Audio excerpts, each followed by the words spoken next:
Pure समाचार में आपका स्वागत है। बिहार की जहानाबाद लोकसभा सीट काफी चर्चा में है। इस सीट पर भूमिहार और यादव के बीच कड़ी टक्कर देखने को मिलती है। 1962 से ही यादव और भूमिहार समाज के बीच कड़ी टक्कर देखने को मिलती रही है। हालांकि नीतीश कुमार ने अपने समीकरण से 2019 में इस मुकाबले को अलग ही रंग दे दिया था। जहानाबाद संसदीय सीट पर भूमिहार और यादव समाज से आने वाले उम्मीदवारों के बीच ही सीधा मुकाबला होता रहा है। दोनों जाति में से कोई एक ही यहां के सांसद निर्वाचित होते रहे हैं। वर्ष 2019 में पहली बार मुख्यमंत्री नीतीश कुमार ने अपने सोशल इंजीनियरिंग का उपयोग करते हुए चंदेश्वर प्रसाद चंद्रवंशी को चुनाव मैदान में उतरा और जीत हासिल की।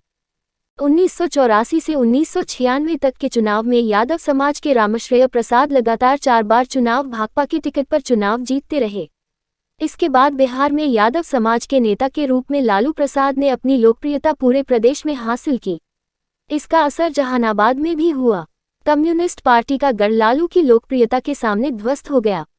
लेकिन जातीय समीकरण में कोई बदलाव नहीं हुआ। 1998 के चुनाव में राष्ट्रीय जनता दल के टिकट पर सुरेंद्र प्रसाद यादव चुनाव जीतने में सफल रहे। लेकिन 1999 के उपचुनाव में फिर यह सीट भूमिहार समाज के बीच आ गई। इसी समाज से आने वाले अरुण कुमार जदयू के टिकट पर सदन पहुंचे। 2004 में फिर यादव समाज से आने वाले गणेश प्रसाद सिंह राजद के टिकट पर चुनाव जीते। 2009 में भूमिहार समाज के जगदीश शर्मा जदयू के टिकट पर तो इसी समाज के अरुण कुमार रालोसपा के टिकट पर 2014 में चुनाव जीतकर सदन पहुंचे। 2019 में पहली बार चंद्रवंशी समाज के चंदेश्वर प्रसाद चंद्रवंशी चुनाव जीतकर दिल्ली पहुंचे।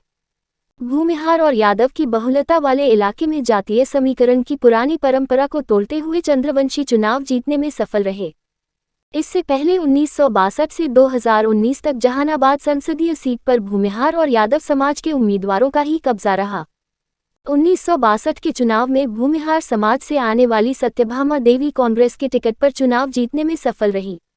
मूल रूप से मुंगेर की रहने वाली सत्यभामा देवी गरीबों के बीच जमीन दान कर लोकप्रियता हासिल की थी।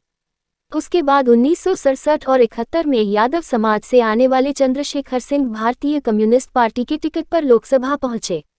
1977 में यादव समाज के ही हरिलाल प्रसाद सिंह बीएलडी पार्टी के टिकट पर चुनाव जीतने में सफल रहे।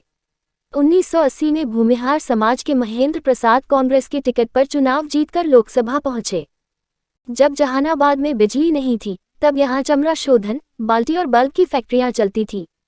धीरे धीरे ये सभी उद्योग धंधे बंद हो गए। इन उद्योगों को फिर से संचालित करने का मुद्दा कई दशकों से बना हुआ है, जिस पर चुनाव के समय भाषण भी होते हैं। लेकिन प्रत्याशियों को भी पता होता है कि समस्याओं के निराकरण से ज्यादा जातीय कार्ड यहां फायदेमंद होगा। राजा बाजार रेलवे अंडरपास की बदहाली अब तक दूर नहीं हो सकी, जबकि हमेशा चुनाव में यह मुद्दा रहा है। हर खेत तक पानी, दम तोड़ती नदियों की साफ सफाई, जिला बने कई वर्ष बाद भी अरवल मुख्यालय में डिग्री कॉलेज का अभाव, जहानाबाद सब्जी मंडी में मल्टी कॉम्प्लेक्स भवन का निर्माण समेत दर्जनों ऐसे मुद्दे हैं जो इस बार भी चुनावी सभा में गुंजेंगे। ऐसे ही तमाम खबरों को देखते रहने के लिए प्योर समाचार के साथ बने रहे।